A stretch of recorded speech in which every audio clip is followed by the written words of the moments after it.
Hello guys, welcome to my YouTube channel Rahul Das. তো আবারও চলে এসেছি নতুন একটা ব্লগ ভিডিও নিয়ে। দেখতে থাকো আর সাথে থাকো। আজকে ডিবিসি পাড়ে আমি আর আমার বন্ধু ঘুরতে গেছিলাম। সকাল থেকেই আজকে এক্সাইটমেন্ট ছিলাম, কারণ আজকে আবারও অনেকদিন পর ঘুরতে যাওয়া হবে। সেখানে চারিপাশে সুন্দর প্রকৃতি আর ঠান্ডা বাতাস আর শান্ত পরিবেশ আমাদের মনটা একদম ফ্রেশ করে দিল। নদীর পাড়ে বসে আমরা অনেক গল্প করলাম দুই বন্ধু। তারপর ছোটবেলাকার অনেক স্মৃতির নিয়ে গল্প করছিলাম।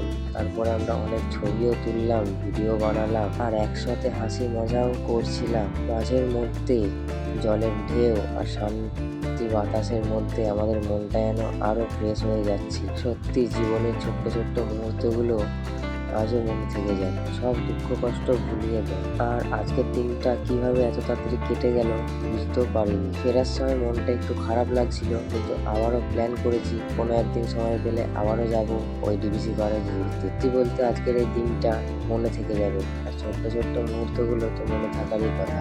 আর অনেক কিছুই স্মৃতি জড়িয়ে আছে। আর আজকের ভিডিওটা কেমন লাগলো, যদি ভালো লেগে থাকে তাহলে লাইক, কমেন্ট, শেয়ার আর চ্যানেলে তাহলে অবশ্যই সাবস্ক্রাইব করে বেল আইকনটি অন করতে ভুলবেন না। তো আজকের ভিডিওটা এই পর্যন্ত, আবার দেখা হবে নতুন কোনো ভিডিও নিয়ে। তো ততক্ষণ পর্যন্ত টাটা।